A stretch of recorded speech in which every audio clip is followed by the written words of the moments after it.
Archaeologists working beneath the cliffs of Luxor found a chamber packed so tightly that the dead had been arranged like books on a shelf. One painted coffin lay beside another, then another. By the time the room was cleared, 22 wooden coffins had emerged from the darkness. Their surfaces still carried blue, green, red, yellow, and black paint.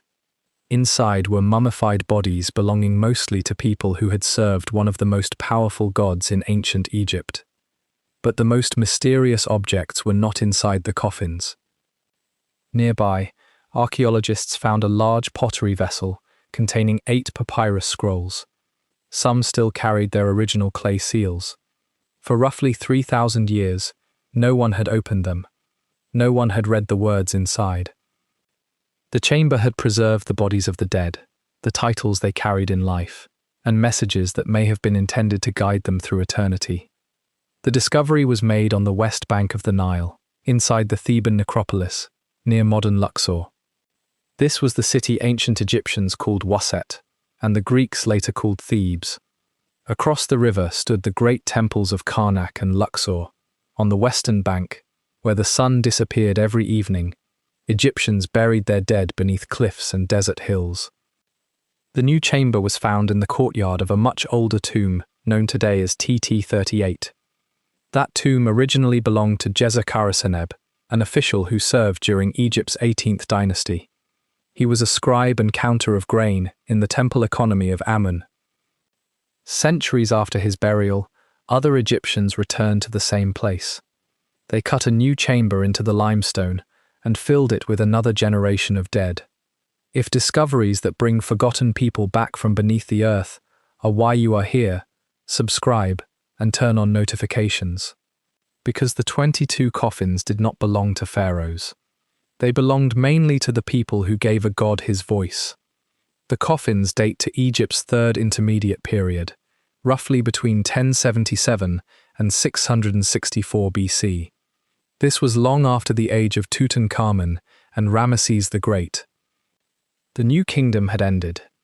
Political control was divided. Kings ruled in the north, while the priests of Amun held enormous influence in the south. Thebes remained one of the most important sacred cities in Egypt. At its center stood Karnak, a vast temple complex dedicated mainly to Amun. Amun's name meant the Hidden One. Over centuries, he became linked with the sun god Ra and worshipped as Amun-Ra, a creator god associated with kingship, order, and divine power. His temple was not simply a religious building. It controlled land, grain, livestock, workshops, boats, and thousands of workers. Priests performed daily rituals. Scribes kept accounts. Craftsmen maintained sacred objects. Musicians and singers filled ceremonies with sound. Many of the people buried in the new chamber carried titles translated as Singer of Amun, Chantress of Amun, or Chanter of Amun. Their personal names were not clearly preserved on the coffins announced so far. Their occupations survived instead. That detail changes the mystery. The chamber does not immediately tell us who these people were as individuals. It tells us how they wanted eternity to recognize them. Their service to Amun mattered enough to be painted onto the objects protecting their bodies. Temple singers were not simply performers providing entertainment. Music was part of Egyptian ritual. Hymns praised the gods. Rhythm accompanied processions. Voices helped mark sacred moments when statues were washed, clothed, fed, and carried beyond the temple walls. Women could serve as chantresses and musicians connected with Amun, Mut, and other deities. Some came from influential families tied to the temple. Their titles placed them inside a religious institution that shaped the economy and politics of Thebes. The dead inside the chamber may therefore have belonged to a connected professional and social group. They could have served in the same temple. They may have known one another. Some may have been related. Future study of the mummies could reveal their ages, health, diet, and biological relationships. For now, the coffins preserve the identity they shared. The way those coffins were placed inside the chamber is almost as important as the decoration. The burial space was crowded. To fit as many coffins as possible, the ancient workers arranged them in 10 horizontal rows. In some cases, lids were separated from the lower boxes to increase capacity. This was not the spacious royal burial of a single ruler. It was a carefully managed cache, designed to hold many bodies inside limited space. The arrangement may reflect the realities of the period. Old tombs were reused. Available chambers had to be adapted. Burial equipment was expensive. Families and temple communities made practical decisions while still protecting the religious needs of the dead.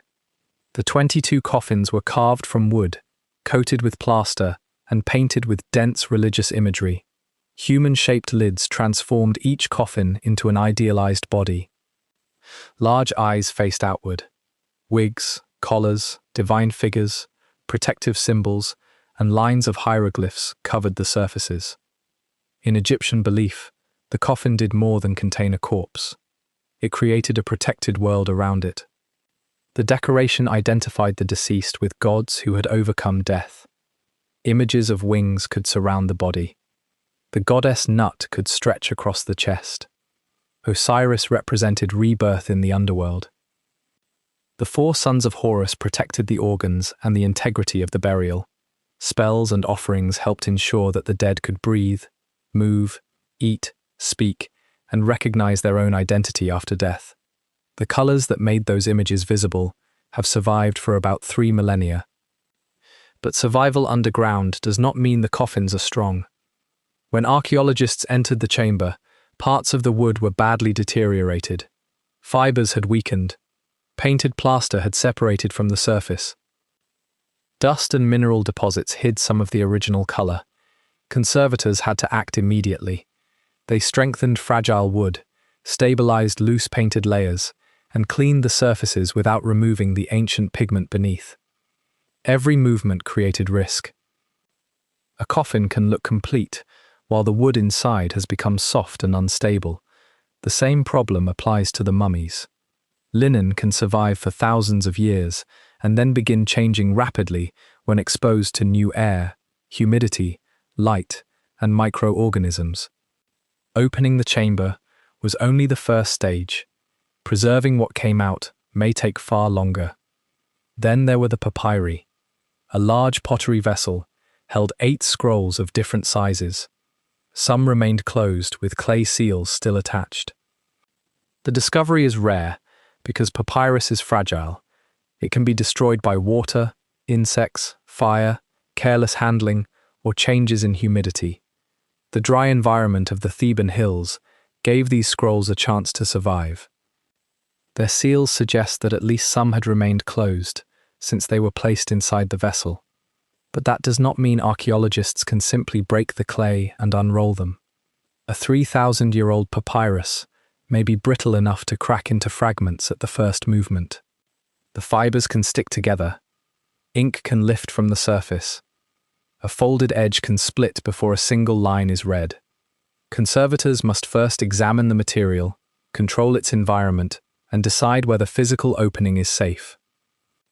Imaging may reveal parts of the interior before the scrolls are fully handled.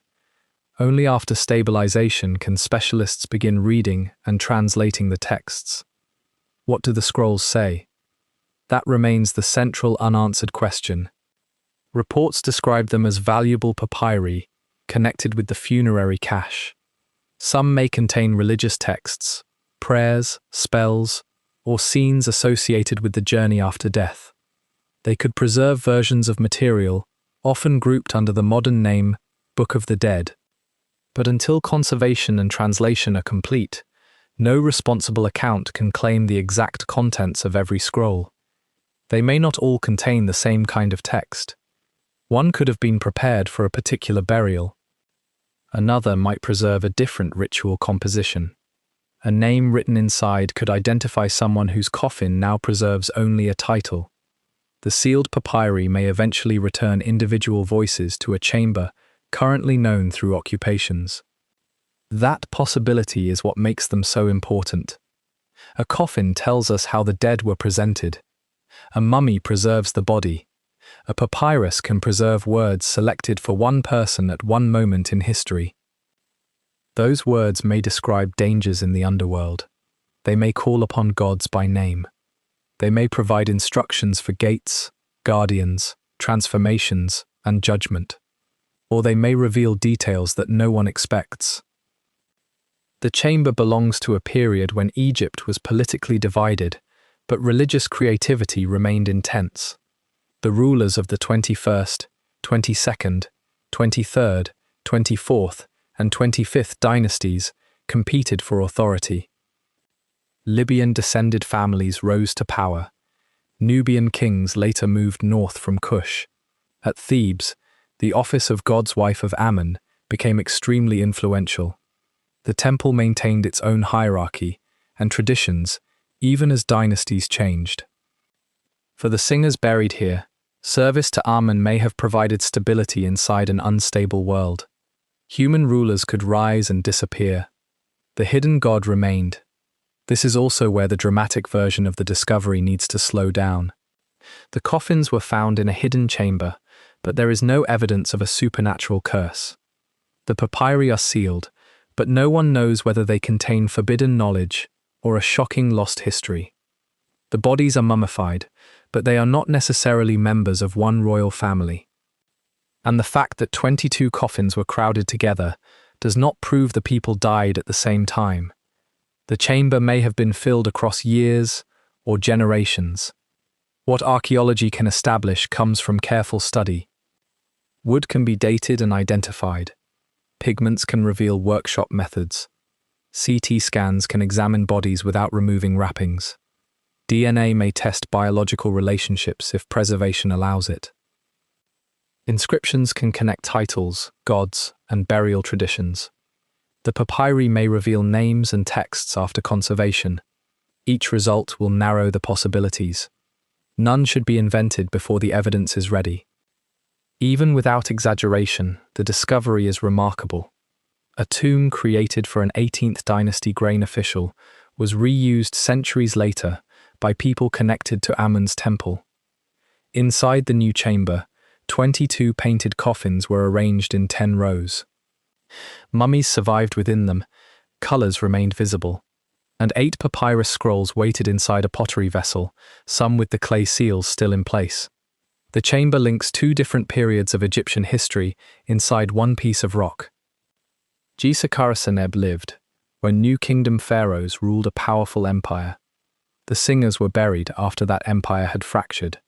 The first owner counted grain for Amun. The later dead gave Amun music and voice. Across the centuries, the temple connected them. That connection may explain why the older tomb remained meaningful enough to be used again. The cliff above Luxor became an archive built from generations of memory. One family cut a tomb. Another community entered it centuries later. Modern archaeologists opened a chamber beneath its courtyard and found evidence that neither group expected us to see. The coffins are now being stabilized. The mummies can be studied. The painted symbols can be recorded before they fade, and the sealed papyri may eventually be opened without destroying the words inside.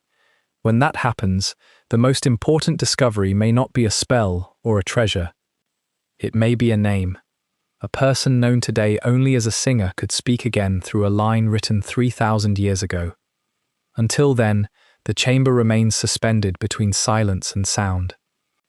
22 people who once filled a temple with music now lie behind painted faces.